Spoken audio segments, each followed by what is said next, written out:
Hello guys! Ngayon nga ay pupunta tayo sa Monte Maria Shrine kung saan makikita ang kauna-unahang world-class glass walkway sa Pilipinas. Ito ay 2.5 hour from Manila. Monte Maria is located at the southernmost part of the coastline of Batangas Bay, particularly in Barangay Pagkilatan, Batangas City. And since from Lipa lang tayo, sa SM Lipa Terminal kami sasakay papuntang Batangas City Grand Terminal. Wala pa at ang isang oras ay makakarating na kami ng terminal at from there sumakay kami ng papuntang Hilltop. Pagbaba ng Hilltop ay sumakay naman kami ng biyaheng pa SM Batangas.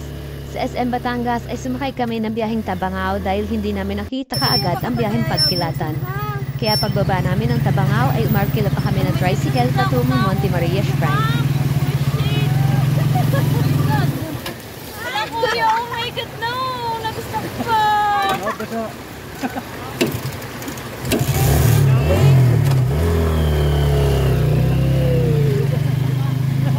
Oh my god, kinabahan ako doon. Ang entrance fee nga para sa mga may sasakyan na dala ay 30 pesos para sa mga naka 4 wheels at 10 pesos naman para sa mga nakamotor. Mula nga dito sa baba ay makikita na natin ang magiging development ng lugar na ito. Isa na nga rito ang mga hotels, space capsules, at ang Monte Maria Water Park at ang glass walkway na tatawaging Miracle Walkway. Ang pinakasentro ng Monte Maria ay itong Monte Maria Shrine, isang napakalaking Birheng Maria na tinatawag ding Mary, Mother of all Asia. At alam niyo ba na ang Monte Maria Shrine ay ang pinakamataas na statue of Mary sa buong mundo na may 98.15 meters na taas. Ito ay 9th tallest statue in the world. Ito ay mas mataas sa Statue of Liberty ng Amerika and Christ Redeemer ng Brazil. Ang taas nito ay katumbas ng 33 story of buildings na kumakatawan sa taon ng bilang ng buhay ni Jesucristo dito sa lupa.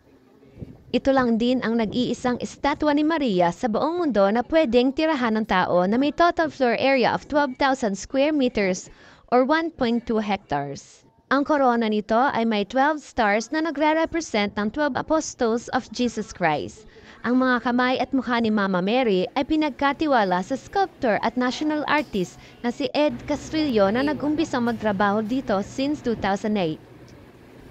Taong 2013, sinimulan ang construction ng estatwa at tinawag itong Tower of Peace at natapos ito taong 2021, kasabay ng 500th anniversary of the Christianization and globalization of the Philippines.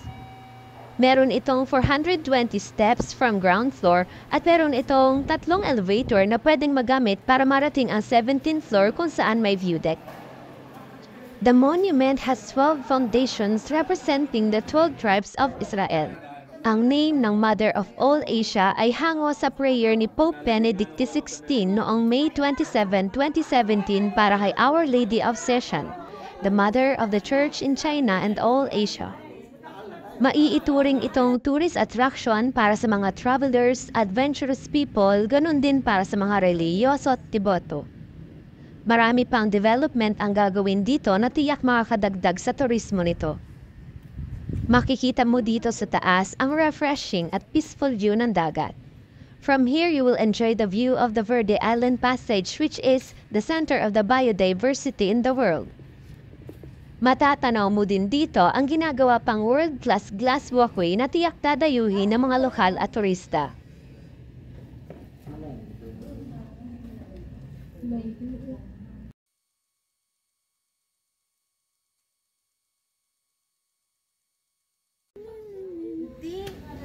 One, two, three, go! Baby! Ganto! Oh! Okay, wait. 1, 2, 3, go! Ayan. Ano ba yun?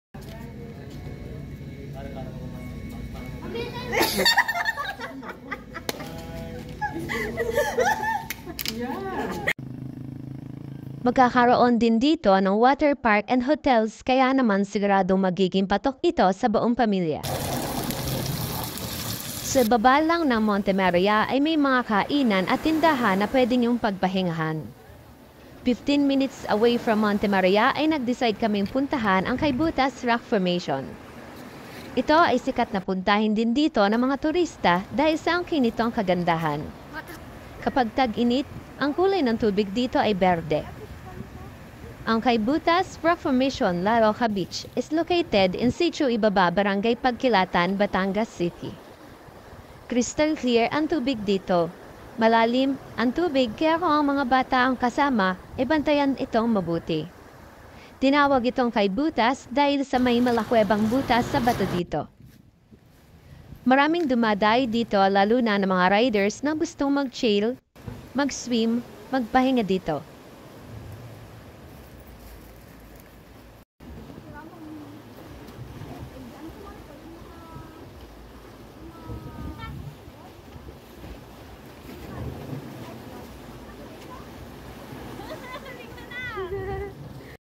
Instagrammable din ang place na to. May picture-taking spot sa taas na tsak namang mabibighani ka dahil sa view na makikita mo dito. Meron ding pathway sa baba kung saan nagsisilbing jumping o diving spot ng mga swimmers.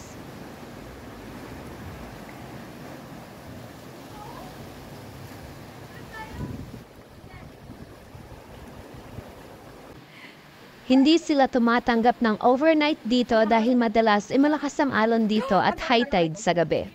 Usually, nung bukas pa to ay 7 a.m. to 6 p.m. lang sila open.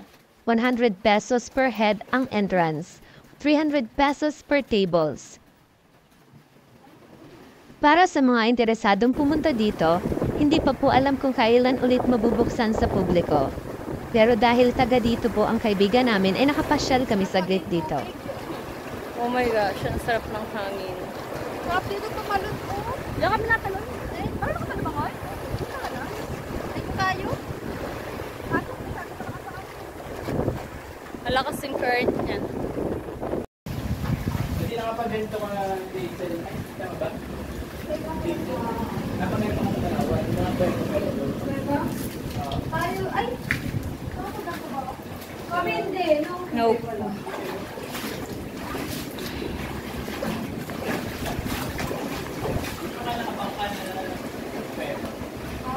At dahil tag-ulan kami pumunta dito, bumabaha ang mga ilog na nadaraanan namin. Okay, may butas dun ha.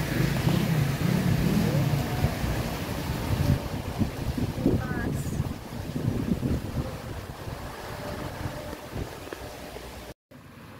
Kinabukasan ay nag-decide kaming maligo sa dagat saglit bago umuwi.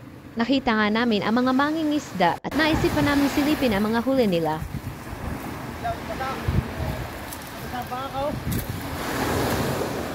What's that?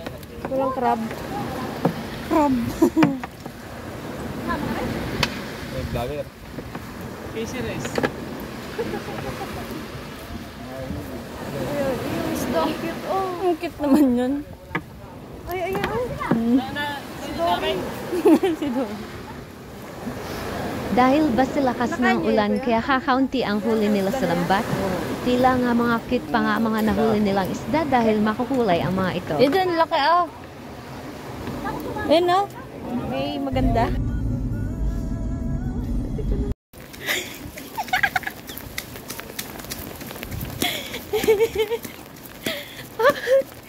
Uy, lampas ka na sa bahay, Uy!